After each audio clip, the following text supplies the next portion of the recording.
zikr bilan mashg'ul bo'l, kitob o'qi, yoz, uyingni, xonangni tartibga keltir, kimgadir foydang tegsin, bekorchilikni o'ldir.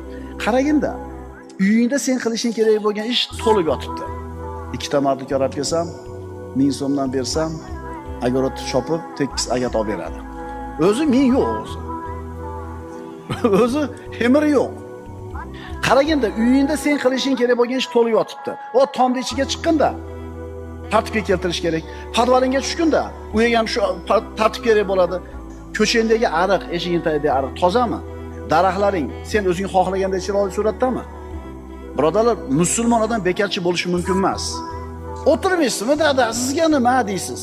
Yo'q, u mehnat qilib o'rgangan, mehnat bilan o'zini tirik his qiladi, mehnat bilan o'zini baxtli his qiladi. O'shuning uchun ketvonda olib sekin daraxtlarni tayin chopayotgan, agarot to'rlayotgan, daraxtlarni putayotgan. To'g'rimi? O'shuning uchun mehnat qiladi qarilar. Tushundinglarmi endi ukalar?